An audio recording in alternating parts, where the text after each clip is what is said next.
guys, this is it. Exam Slam. So this isn't for points, extra credit, nothing like that. It's for people who want to study and do well on the midterm. So let's do it. Now, if you don't have this piece of paper I'm writing on, you can go on to bocasiega.org, look under my name, and it's under my lesson plans. You can print out your own copy.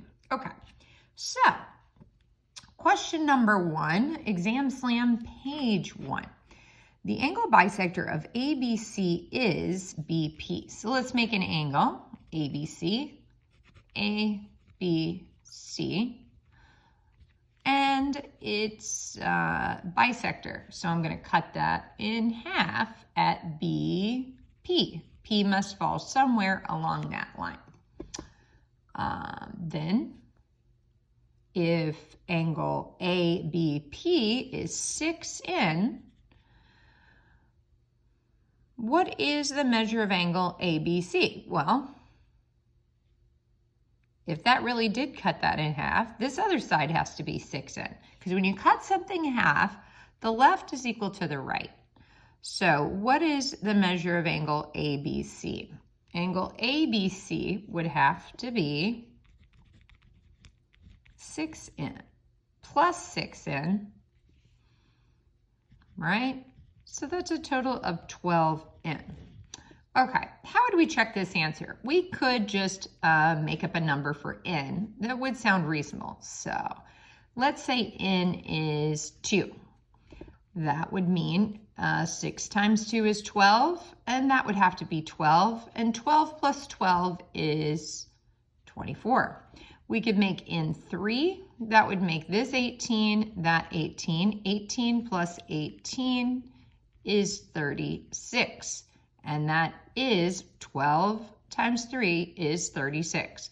So that makes sense in the formula. Next.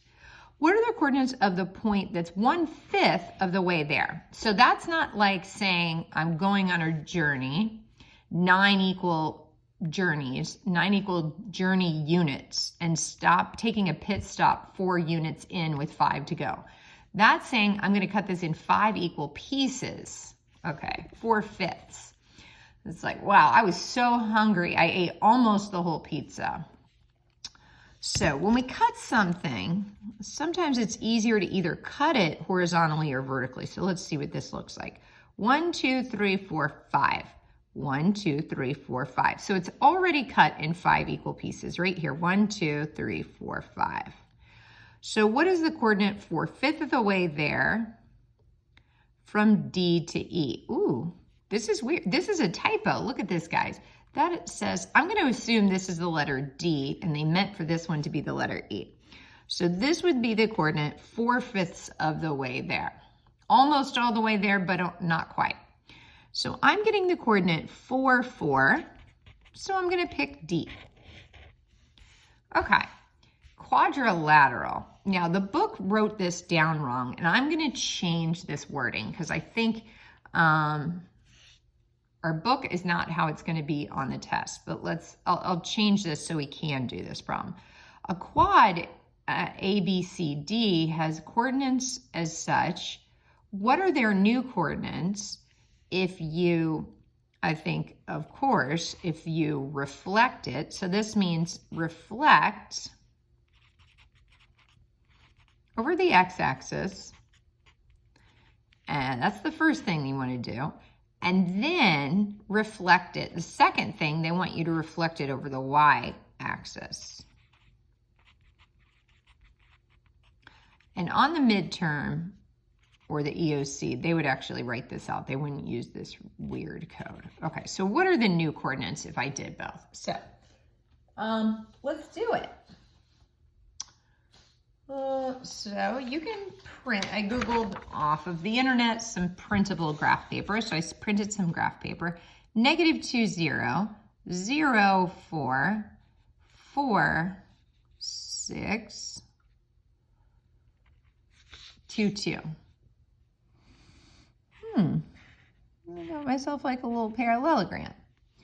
Now, if you don't have patty paper at home, which I happen to not have patty paper at home, just take any type of paper that'll do. Okay, so I'm gonna trace, this is my image, and they said flip it over the x-axis. So that means I'm gonna flip it this way. So flip it like a pancake over the x-axis, and you see my bullseye right here. So now it's down here. I'm just gonna trace through my paper. I flipped it, I'll show you again. Take your object, flip it over the X, right? And then they said, then flip it over the Y. So then, here it is. I'm gonna flip it over the Y. So now it's right here. What are my new coordinates?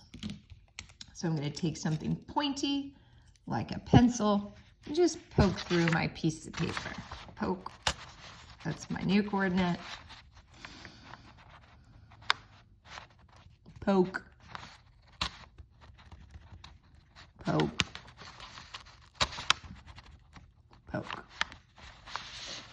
All right, so it looks like, here are my new coordinates.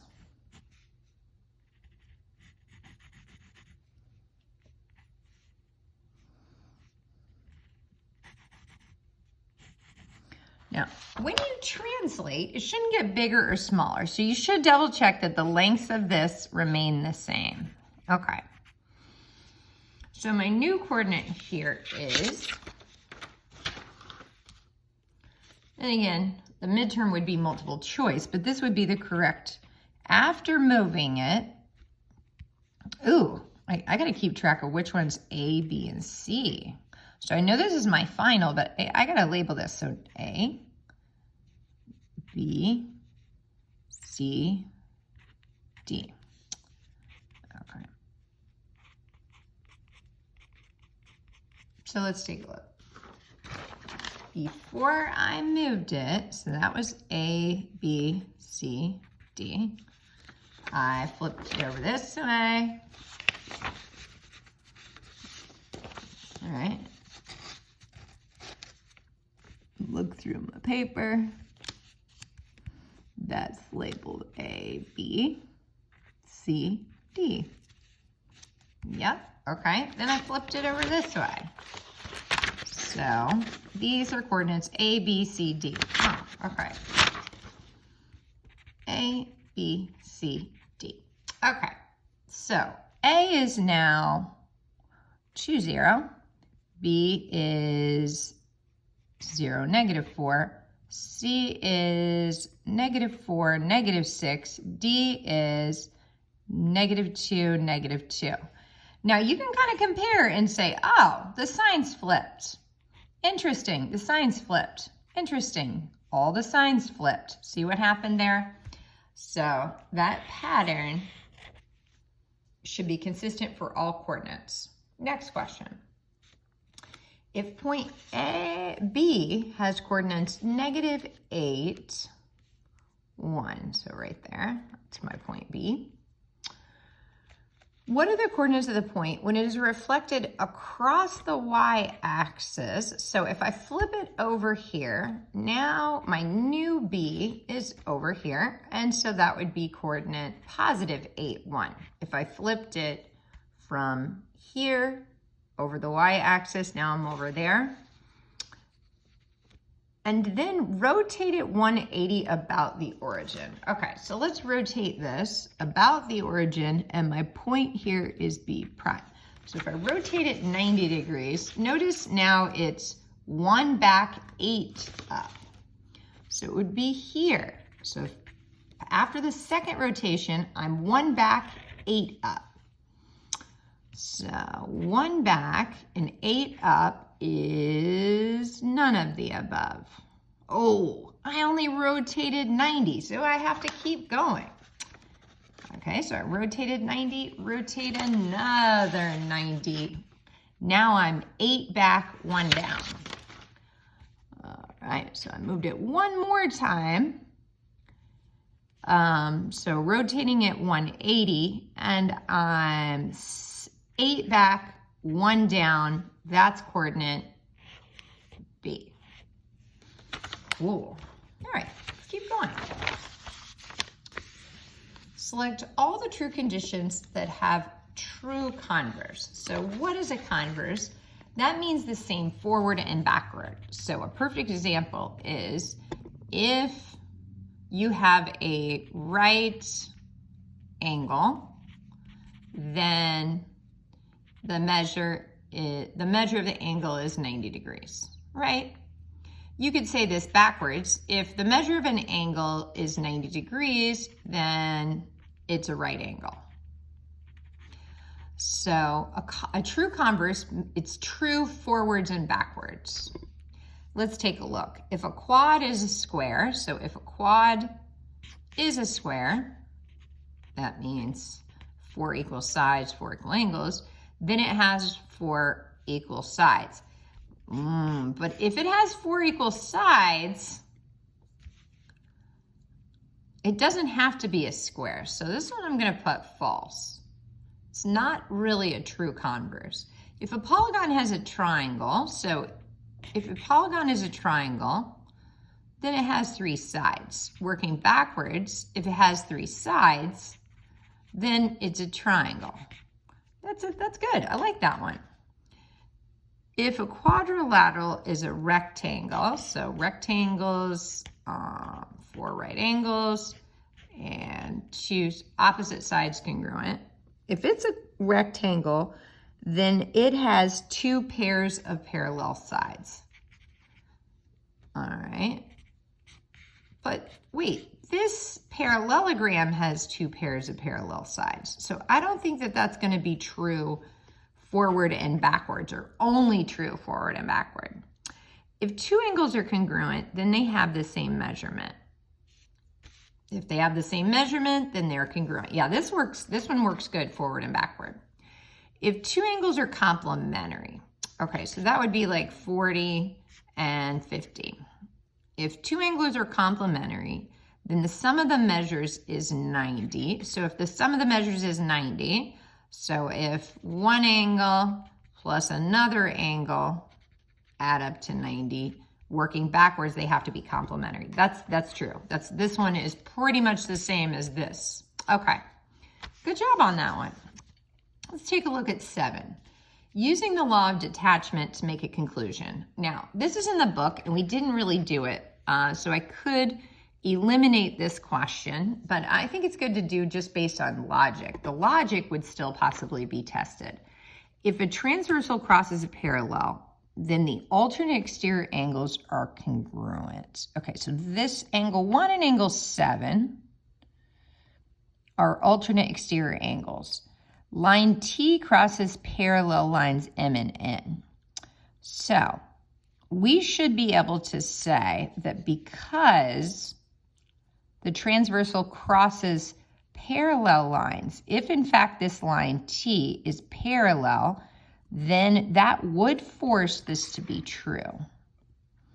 Okay, so I think that that's true, and I think even though we don't need to know the law of detachment, we should know those are congruent. What is X? Okay, this is a classic geometry problem we need to be prepared for, so let's get our scratch paper. Now, we see this is 90, and this is Y, and this is another expression. One of the things we're seeing here is you see how this makes a straight line? I call those protractor pals. These two we know have to add up to 180. The other thing we know, I'm hoping you can kind of see this, is this angle and this angle are vertical. See how these 2 green angles I highlighted have to be equal to each other. I think I like that because I only have one variable, and I like one variable to solve. Okay, so the green angle on top is y plus 90, and the green angle on bottom, which has to be equal, is 5y plus 10. So let's set those equal and solve.